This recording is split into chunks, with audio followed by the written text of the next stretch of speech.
ନିଜକୁ ଜାଳିଦେଲେ ଯୁବତୀ ବ୍ରହ୍ମପୁର ବଡ଼ବଜାର ଥାନା ଶାନ୍ତିନଗର ପଞ୍ଚମ ଲାଇନରେ ଘଟିଛି ଅଘଟଣ। କିରାସିନ ଢାଳି ଆତ୍ମହତ୍ୟା ଉଦ୍ୟମ କରି ଗୁରୁତର ହୋଇଥିଲେ ଚିକିତ୍ସା ପାଇଁ କଟକ ସ୍ଥାନାନ୍ତର ବେଳେ ବାଟରେ ଯୁବତୀଙ୍କର ମୃତ୍ୟୁ ହୋଇଛି। ତେବେ ଆତ୍ମହତ୍ୟାର କାରଣ ଏବେ ବି ଅସ୍ପଷ୍ଟ ରହିଛି। ପୋଲିସର ତଦନ୍ତ ଜାରି ରହିଛି। ନିଜକୁ ଜାଳି ଦେଇଛନ୍ତି ଯୁବତୀ। ଏକ ଅଭାବନୀୟ ଖବର ସାମ୍ନାକୁ ଆସିଛି।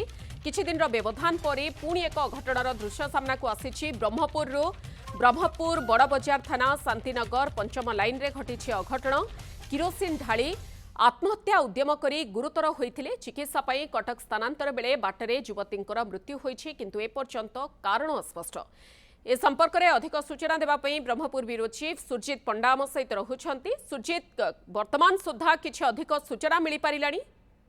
निश्चित रूपे ब्रह्मपुर बड़ौदा थाना शांतिनगर पंचम लाइन रे जो भाई एक अभावन चित्र देखा मिली दुखदायी घटना जहाँ कहुचे घर भितर कहीं नथिया बेले युवती जनक घर पछपट एक कोठरी निजक किरोसिन ढाली पुड़िया उद्यम करते आत्महत्या उद्यम करते गुरुतर अवस्था जो परिवार लोक जानले संगे संगे ब्रह्मपुर मेडिकल को चिकित्सा आणले कटक स्थानांतर होता बेले अधा बाटे मृत्यु होता कहुच्छी। किंतु यही घटना पछर कारण कौन हो पारे? युवती जनक केउं परिस्थिति देहरे निया लगेले ना निया लगई देले ता वर्तमान ब्रह्मपुर बड़ोदार पुलिस घटनास्थल पहुंची अधिक तदंत करछि। किभली घर भितर जने युवती देहरे जो निया लगुच ए परिस्थिति कौन हो पारे? तेणुक ए घटनार अधिक तदंत करछि बड़ोदार पुलिस। एपर्यंत कारण स्पष्ट भाव जना पड़नी, तथापि पुलिस पहुंची घटनार तदंत करछि। केतेबेले घटना घटिथिला? परिवार सेतेबेले आउ किए रहिथिले? केही बंचाइबाकू उद्यम करिथिले कि से समय रे? से बाबद रे कोन तथ्य सामना को आसी पारिलानी? कारण जदियो वर्तमान पर्यंत स्पष्ट होई नाही।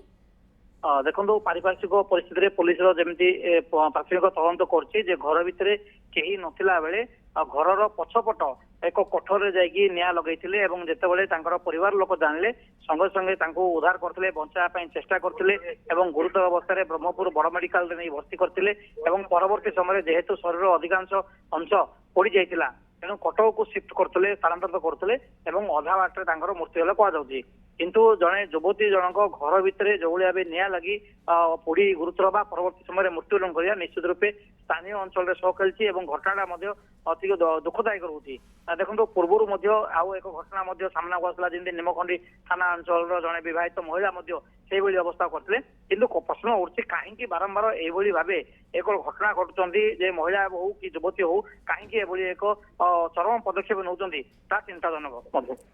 निहाती भाव में आप खबर पर नजर रखु सुरजित। परवर्ती समय बाबद में आपंठ अपडेट नेबू। बहुत बहुत धन्यवाद। सुरजित पंडा ब्रह्मपुर ब्यूरो चीफ रही पूरा खबर को नहीं अधिक सूचना रखुले।